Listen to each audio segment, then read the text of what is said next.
People have often said that hard work pays off in tech, and I absolutely agree.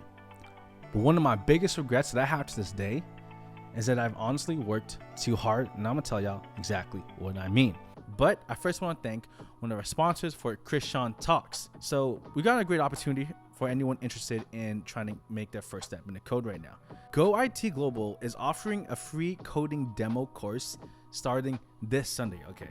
And during this 1 week course, you'll learn about some of the most popular tools for developers, like honestly how to become more comfortable with VS Code, how to use GitHub, which is huge to be honest. You'll also get an introduction to front-end development with HTML and CSS and learn how to run code on your local machine. Plus, on top of that, the course comes with full mentorship, support, and live classes. So if you actually sign up now, you'll also receive a special checklist on the pros and cons of being a full stack developer. Now, what this will do is that this will help you decide if full stack development is the right career path for you, which is actually a really good point because full stack development isn't for everyone. Now, GoIT even has a job guarantee program and works with over 200 partners globally. So if you're interested in a secure, stable, and well-paid career in tech, honestly, don't miss out on this opportunity to try coding with GoIT's free demo course. Sign up now and start learning how to code today. And by the way, free. That's one of the reasons why I was excited to work with them, because if there's anything I can give you that's free, why not do it, right? But anyway, let's now get into this episode. Now, when I say biggest regret, it's not necessarily now life sucks because of this. When I look back, no. But what I mean is this. Okay, this is gonna be a short episode. Over the last couple months,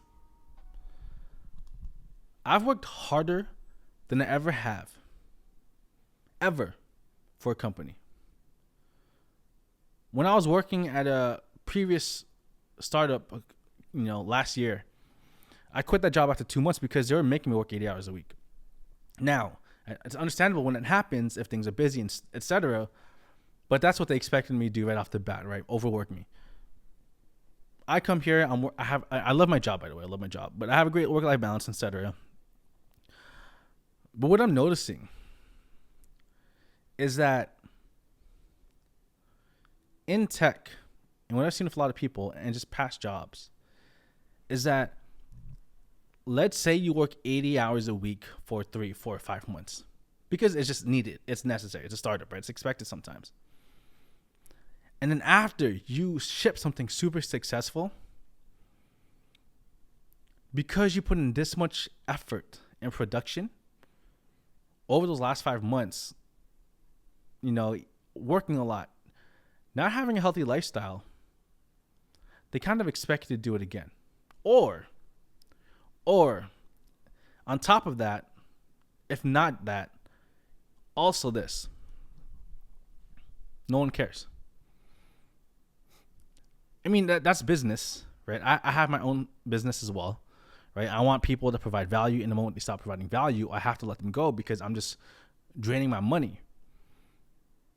So I understand that as a business owner myself. But as an employee, W-2, 9 to 5, should be 9 to 5, it'd be great. It is now actually, because it slowed down. But what I've learned is that no one really cared about how many hours I put in. And if layoffs were to happen, they'd probably let me go because, again, I work in DevRel, and developer relation engineers tend to be the first to be let go from a company. DevRel, marketing, recruiters, you name it. Which happens to every company, though. That's expected, right? That's literally expected. But when I really think about it, and I was just thinking about this, geez, I'm so proud that I worked so many hours every week. And then I realized that's a lot of time that I will never get back. Out of 12 months, I've traveled between 2 to 3 months total. So I haven't been home for about 2 to 3 months. Traveling around the world. And even when I'm traveling, let's say I'm in Europe, still working 80 hours a week. Where I'm having 12, 14-hour days at the conference. Then when I get back to my hotel, when I should sleep and recover for the next day, rest my brain, I'm still working because even though I'm at a conference, I still need to work. Now, I'm not saying this because I'm burned out, and I'm not burned out at all, okay? But what I'm trying to say is, oh, no one cares. So if I was to do this all over again, I would have asked for more help. I wouldn't have just tried to take a particular project all on my own. But at the end of the day, again, it happens because I'm in a startup, and this happens in startups.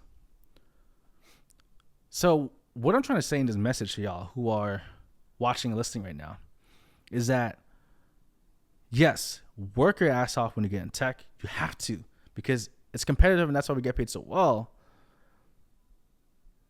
But my biggest regret is not taking enough PTO. Now, I've taken a lot of PTO here at Airbyte, where I work. I've taken off probably 1.5 to 2 months, including holidays, of course. Just November and December alone, I'm taking 3 weeks off of work. That's not including the other times I took time off work, right? But make sure you prioritize your health and your being. And if you do feel overwhelmed, don't be like me where I'm so competitive and I want to be the best at everything. Try to do everything on your own. Always ask for help, etc. But at the end of the day, I want to emphasize this. No one cares. You will not be acknowledged for the amount of hours you put into work. You'll only be acknowledged for the output that you have, for the value you bring to the company and that you continue to bring to the company. Where if this is the kind of value you're bringing, that's why they hired you, the moment you stop bringing that value, understandingly, they will let you go.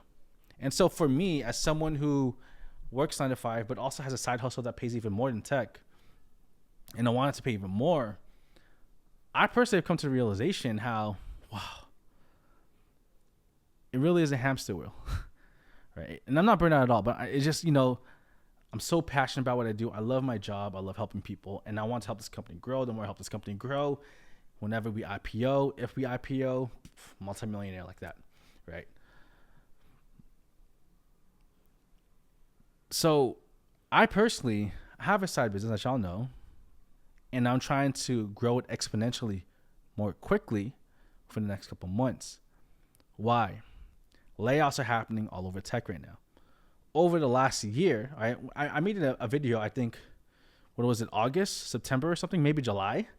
I made a video about how there are 100,000 layoffs in tech, which is crazy. And now we're in December, and there's been over 230,000 layoffs. With all these layoffs happening, at the end of the day, no matter how much work I put in the company, if layoffs were to happen, I'll probably be let go. I mean, software engineers too, right? And so after coming to that realization, I mean, I knew that, but it hit me harder than ever the last week. I realized I need to make sure that I build something that will take care of me way after, if ever I leave tech. That I built something where if layoffs were to happen, I don't have to rush going back to tech industry. I can continue doing what I do. I love it, doing YouTube, and slowly go back in the tech industry and find a job that I really want. Working hard is super important. And I said this in videos before, actually. But remember, at the end of the day, you're just a number at a company. And I think that's one of the reasons why I don't really believe in loyalty to a company. I don't. Even if my boss watches, whatever, right? I mean, it's true. It's in tech. Companies lay people off all the time. I think more than being loyal to companies, finding a company that you really want to work for and help grow, right? And where you'll also, that you could potentially receive a decent amount of benefits as well. But what I'm trying to say, y'all, is this. Okay. What I'm trying to say is that, all right, I've been in tech for 7 years. I worked my butt off. It sucks, but it's the reality of working in tech is that, again, no one really cares. So make sure that you're the one that actually cares for yourself. All right. Anyway, thank you for watching. This is a short episode, and I'll see y'all in the next one. Peace.